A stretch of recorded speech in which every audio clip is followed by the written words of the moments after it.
예수동의 운동에 굉장히 잘 참여하셨던 집사님이 한 분 계십니다. 일기도 잘 쓰셨고 굉장히 교회에 신실하게 잘 섬기셨는데요. 최근에 좀 큰 침체에 좀 빠지셨습니다. 한 10년 정도 경제적으로 좀 어려운 상황이 있었는데 감사하게 하나님이 잘 채워주셔서 그 어려움을 잘 이겨내셨습니다. 그런데 문득 생각해 보니까 자신의 삶이 너무 힘들다는 생각이 들으신 거예요. 그리고 더 이상 이렇게 살고 싶지 않다 그런 마음이 들으셨습니다. 왜냐하면 주일에는 와서 예배를 잘 드리고 가지만 남편과의 관계가 굉장히 어려웠기 때문입니다. 서로 싸움이 잦아지고 날카로운 말들이 오고 갔습니다. 그리고 남편은 주일만 겨우 예배를 드려주는 정도인데 10년이 지나도 변하지 않는 남편에게 실망했습니다. 그리고 자신도 예수님과 동행한다고 하면서 변하지 않고 남편과 계속 날선 싸움을 하는 것에 본인이 굉장히 침체를 깨닫게 됐습니다. 자신에 대한 좌절감이 오고 나니까요, 사랑할 힘도 없고 더 이상 자신도 없었습니다. 그 집사님이 이렇게 좀 나눔을 해주셨습니다. 우리 삶을 돌아보면은요, 우리가 이렇게 사랑할 능력과 힘이 없다는 자신을 많이 우리가 발견을 하게 됩니다. 왜 첫사랑이 잘 깨진다 그러죠? 맞는 말입니다. 왜냐하면요, 사랑을 이룰 힘이 없기 때문입니다. 사랑은 그저 좋아하는 것으로 끝나는 게 아니라 같이 이렇게 살아가는 힘이기 때문입니다. 예수님과 동행하고 있다고 고백하지만 우리에게 고난도 오고 또 어려움이 올 때 우리는 쉽게 넘어집니다. 그게 저희들의 모습이죠. 저는 오늘 본문을 통해서 예수님에 대한 사랑이 우리를 어떻게 변화시키는지 그것을 오늘 좀 나눠보도록 하겠습니다. 복음서에 이 마르다, 마리아 그리고 나사로 이야기가 한 3번 정도 나옵니다. 제가 좀 이렇게 정리를 좀 해드리려고 하는데요. 좀 복잡할까봐 제가 좀 번호를 좀 붙이겠습니다. 하나는 향유를 부은 사건이고요. 또 하나는 함께 이렇게 식사하는 자리에서의 이야기고, 또 하나는 오늘 본문인 나사로의 이제 죽음과 부활의 장면입니다.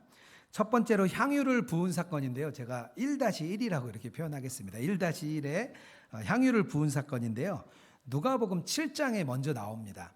어떤 바리새인의 집에서 죄 많은 여인이 예수님께 향유를 부었습니다. 향유라고 하면요, 그 당시에 이렇게 향수의 원액이라고 보시면 됩니다. 평생 이것을 모았다가 결혼을 할 때 지참금으로 가져갑니다. 그래서 밖에 나갔다가 남편이 돌아오면 이마에 한 방울, 발에 한 방울 이렇게 떨어뜨리는 그렇게 사용을 했습니다. 그렇게 평생을 사용하고 남편이 죽으면은요, 그 향유를 다 시신에 깨뜨렸습니다. 그렇게 그때 문화가 그 향유를 사용하는 문화였습니다. 근데 이 누가복음 7장에 보면 이름을 알 수 없는 한 죄 많은 여인이 예수님의 발에 향유를 붓습니다. 그리고 두 번째 향유를 붓는 사건은요, 마태복음 26장, 마가복음 14장, 그리고 오늘 본문 다음인 요한복음 12장에 나오는데요. 제가 1-2라고 표현을 하겠습니다. 1-2에 향유를 붓는 사건, 요 3가지 본문은요, 공통된 이야기입니다. 동일한 본문인데요. 오늘 나사로가 이 이후에 죽은 다음에 살아나고요. 그것을 축하하고 감사하기 위해서 예수님을 집으로 모셨습니다. 그리고 그때 마리아가 향유를 예수님께 붓는 그런 사건입니다. 이 내용은요, 사역의 후반기의 내용입니다. 1-2 사건은요, 사역의 예수님의 거의 후반기 이야기고요.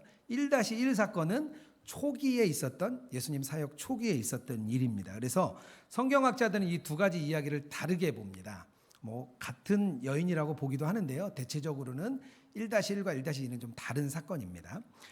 또 하나 중요한 이야기는요, 우리가 잘 아는 식사를 하는 사건입니다. 식사를 하는 이야기인데요.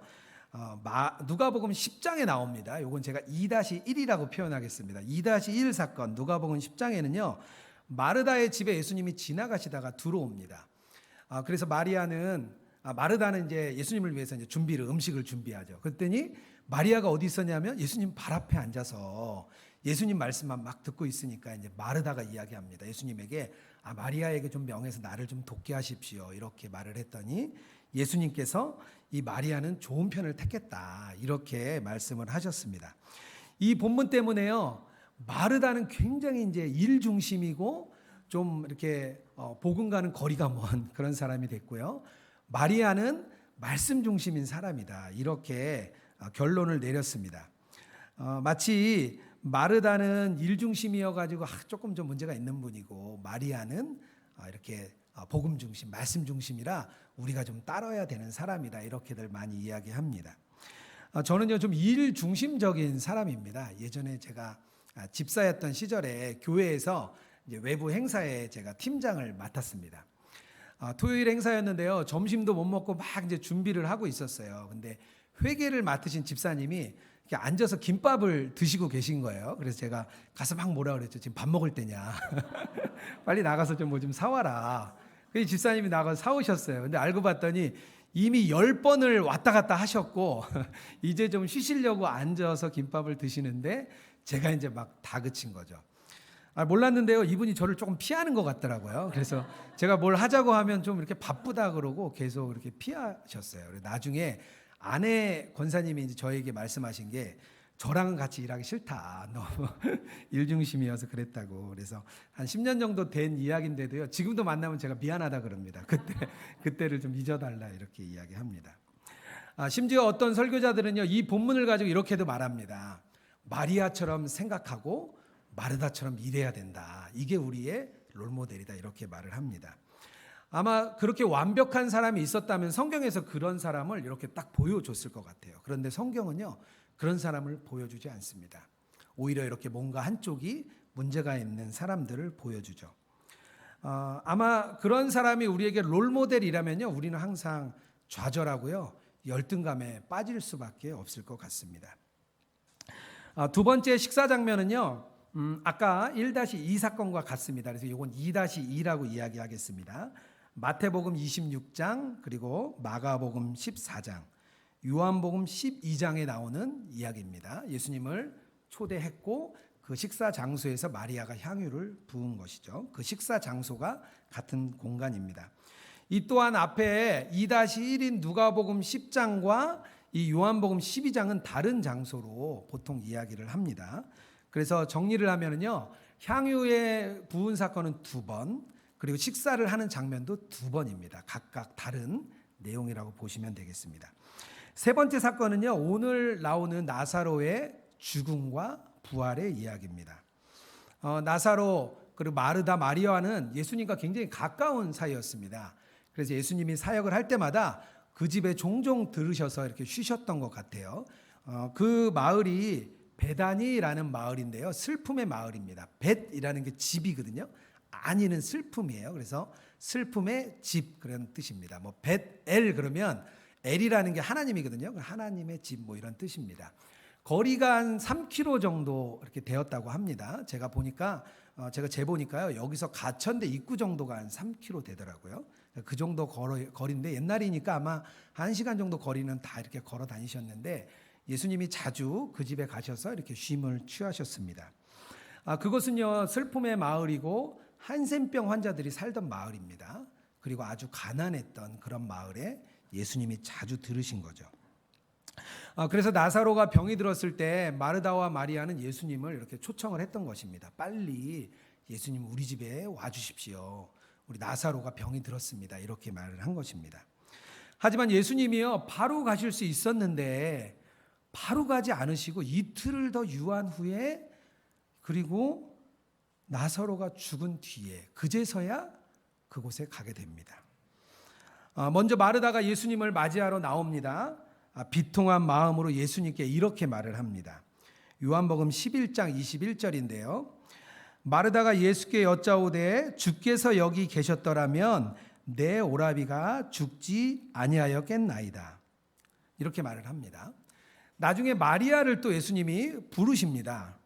마리아도 첫 마디가 이렇게 말을 합니다. 32절인데요. 마리아가 예수 계신 곳에 가서 배웠고 그 발 앞에 엎드려 이르되 주께서 여기 계셨더라면 내 오라비가 죽지 아니하였겠나이다 하더라. 이렇게 말을 합니다. 만약 뭐뭐뭐 했다면 이런 만약의 믿음이 마르다와 마리아에게 있습니다. 만약에 예수님이 개입하셨다면 나사로가 죽지 않았을 것입니다. 이런 대답입니다.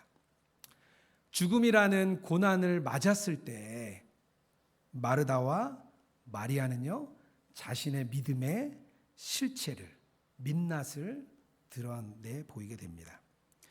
예수님의 발치에 앉아서 말씀 중심이라고 말을 잘 듣던 마리아도요, 만약에라는 믿음이 있었습니다. 그리고 일 중심이었던 마르다에게도요, 만약에 뭐가 됐다면 이런 믿음이 있었습니다. 우리에게도요, 그런 만약의 믿음이 많이 있습니다. 만약에 주님께서 우리에게 좋은 직장 주시고 좋은 삶, 평안한 삶을 주시면 제가 주님 잘 섬길 것 같습니다. 만약에 우리 자녀들이 잘 되면요, 내가 주님 잘 섬길 것 같아요. 만약에 건강만 나에게 허락해 주시면 제가 정말 주님의 일에 헌신을 다하겠습니다. 이런 마음들이 우리에게 있습니다. 뭔가 충족이 되고 원인이 있고 그 다음에 섬김이 이어지는 조건적인 마음이 우리 안에 깊숙이 들어와 있는 것이죠. 창세기 28장에 야곱이요, 밧단아람으로 이렇게 도망가다가 베델에서 꿈을 꿉니다. 그리고 거기서 사다리가 오르락 내리락 하는 천사를 보게 됩니다. 그리고 나서 창세기 28장 20절에서 21절에 이렇게 서원을 합니다. 야곱이 서원하여 이르되 하나님이 나와 함께 계셔서 내가 가는 이 길에서 나를 지키시고 먹을 떡과 입을 옷을 주시어 내가 평안히 아버지 집으로 돌아오게 하시오면 여호와께서 나의 하나님이 되실 것이요. 야곱이 이야기하는데 이유가 있죠. 하나님께서 나를 지키시고 먹이시고 다시 내가 이 땅으로 돌아오게 하시면 여호와께서 나의 하나님이 되실 것이다. 이런 만약의 믿음이 있습니다.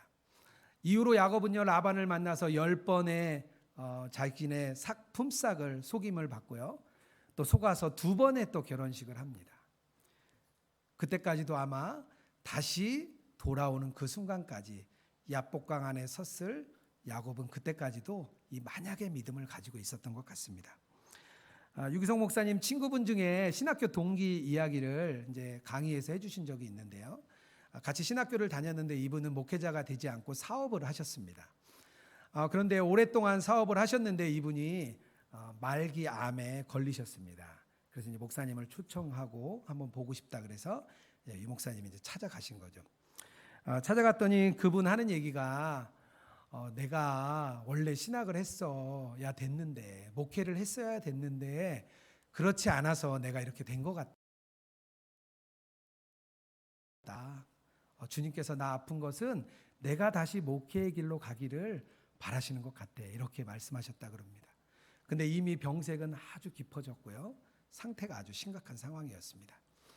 그래서 유기성 목사님께서 목회의 길을 가는 것보다 더 중요한 게 예수님과 동행하는 일이면 좋겠다, 이렇게 권면해 주시고 오셨다고 이야기를 해주셨습니다.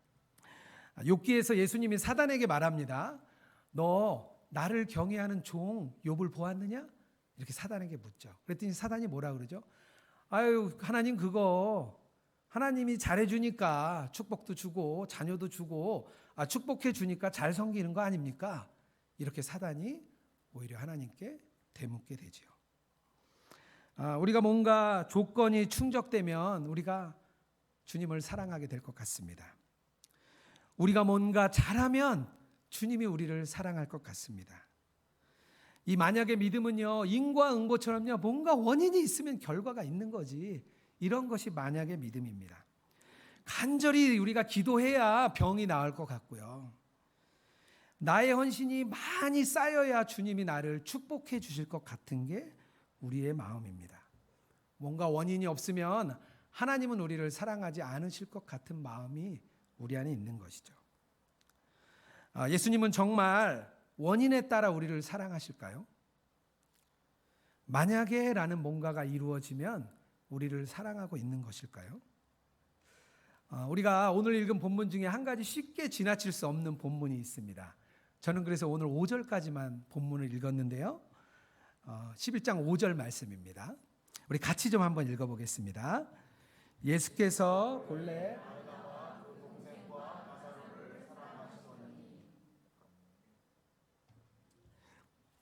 오늘 본문 말씀에 이 말씀이 있습니다. 본래라는 말씀이 여기 나옵니다. 예수님은요, 마르다와 마리아의 그 행동과 말에 상관없이 본래 사랑하셨습니다. 마르다가 분주하게 일하고 있을 때도 예수님은 마르다를 사랑하셨고요. 마리아가 예수님 앞에 앉아서 남들 다 일할 때 얄밉게 거기 앉아 있어도 예수님은 마리아를 사랑하셨습니다. 예수님의 사랑의 마음은요, 눈물과 기적으로 우리가 깨달을 수 있습니다.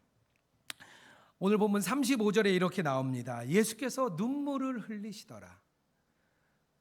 나사로의 죽음을 보고 예수님이 눈물을 흘리시는 장면입니다.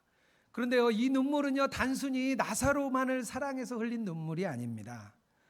다 죽을 수밖에 없는 인간들, 죽음의 길로 갈 수밖에 없는 그 인간들을 향한 예수님의 그 안타까운 마음이셨습니다. 유대인들이요, 그 모습을 보고 보라, 얼마나 그를 사랑하셨는가, 이렇게 이야기를 해주고 있습니다. 사랑하는 자를 위하여 눈물을 흘리시고요, 그리고 예수님은 그를 죽음에서 건져내십니다.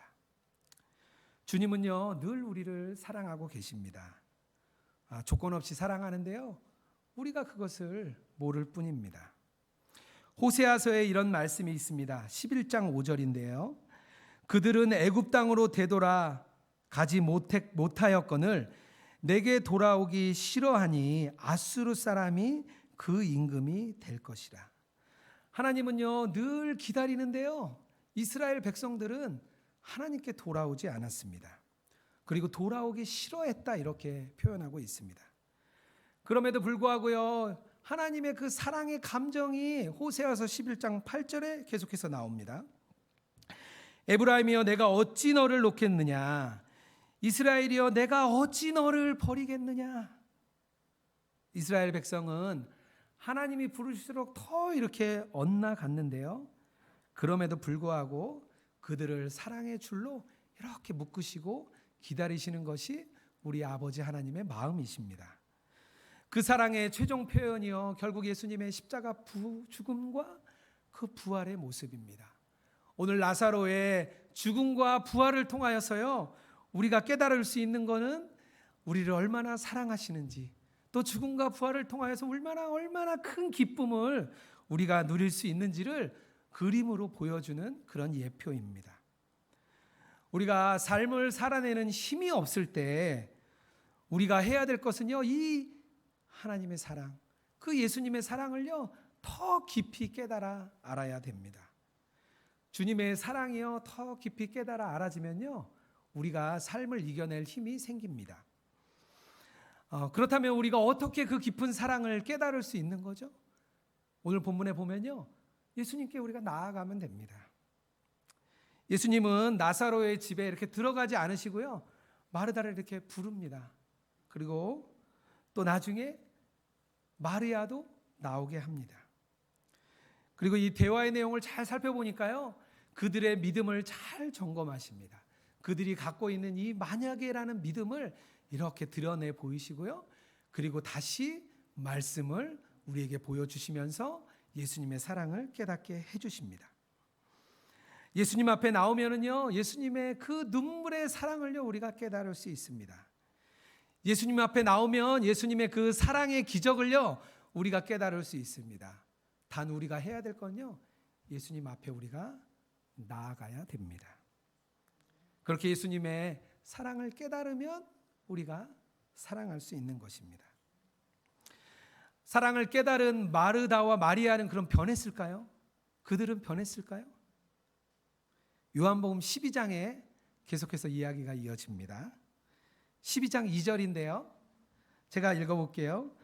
거기서 예수를 위하여 잔치할새 마르다는 일을 하고 나사로는 예수와 함께 앉은 자 중에 있더라. 마르다는요, 계속 일해요. 또 일을 합니다. 여전히 일을 해요. 근데 나사로와 마리아는 아마 예수님 곁에 있는 것 같아요. 그런데 마르다가 변한 게 하나 있습니다.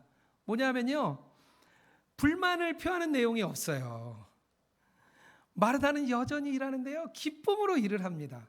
왜냐하면 오빠가 살아났잖아요. 오빠가 살아났으니까요, 이제는 다른 거 보이지 않아요. 예수님만 보입니다. 나사로를 살려주신 예수님만 보이는 거죠. 그리고 예수님께 보답하기 위하여 일을 합니다. 다른 사람을요 비난하지도 않습니다.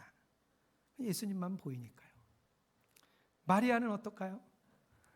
12장 3절입니다. 제가 또 읽겠습니다. 마리아는 지극히 비싼 향유 곧 순전한 나드 한 근을 가져다가 예수의 발에 붓고 자기 머리 털로 그의 발을 닦으니 향유 냄새가 가득하더라. 마리아도 여전히 예수님 앞에 있어요. 그런데 마리아도 또 달라졌습니다. 뭐냐 하면 예수님 앞에 향유를 깨뜨려서 부었습니다. 그냥 앉아있는 정도가 아니라 자기가 결혼하기 위해 가졌던 지참금 모든 그 향유를 발 앞에 부었습니다. 얼마나 비쌌는지 가룟 유다가 그 비싼 걸 왜 거기에 붓냐 이렇게 말을 하지요. 향유를 바른 정도가 아니라 그냥 깨뜨렸습니다. 예수님에 대한 사랑이요, 자기의 모든 것을 다 쏟아붓게 변화시켰습니다. 마르다와 마리아가 이전과 다르게 바뀌었습니다. 예수님의 사랑을 깨달으니까요, 예수님을 더욱 사랑하게 되었고요. 예수님의 사랑을 깨달으니까요, 자신의 헌신과 노력을 다른 사람과 비교하지도 불평하지도 불만하지도 않는 모습으로 바뀌었습니다.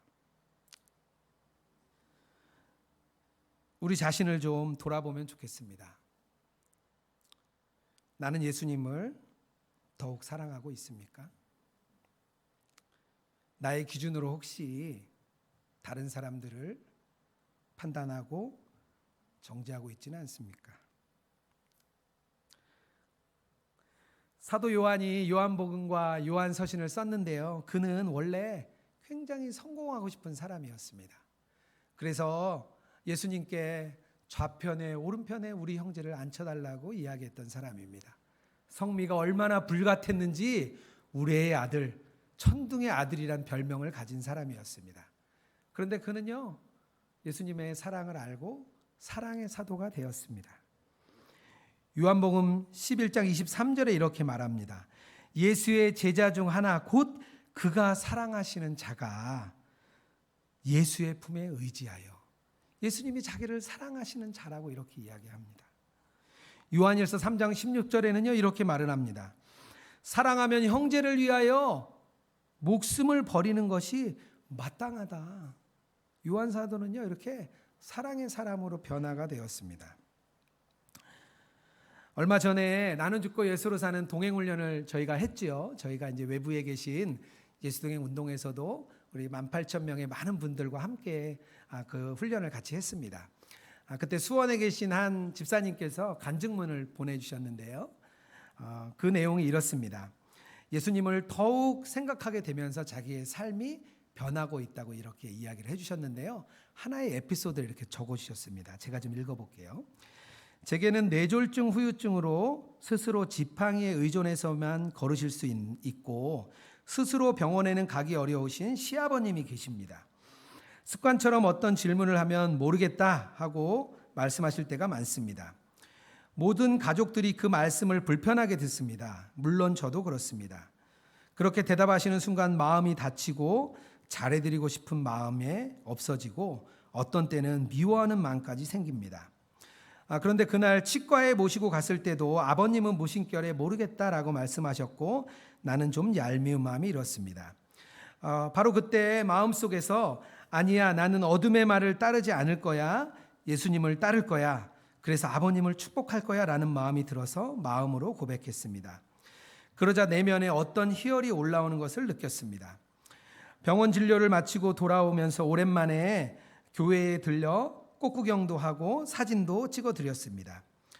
오랜만에 교회에 오셨으니 하고 싶은 말씀을 해보시라고 말씀드렸더니 사랑하는 예수님이라고 진심 어린 고백을 하시는 아버님, 또 모든 성도들의 건강을 기원하시는 아버님의 모습을 보면서 하나님께서 제게 주시는 선물 같다는 생각이 들었습니다. 아버님은 저희 부부가 전도하여서 교회에 출석하신 지 7개월 되신 새신자입니다. 연세가 90이시고 몸이 불편하시니 어쩔 수 없이 자식들이 원하는 대로 교회에 출석하시는 거라 생각했었습니다.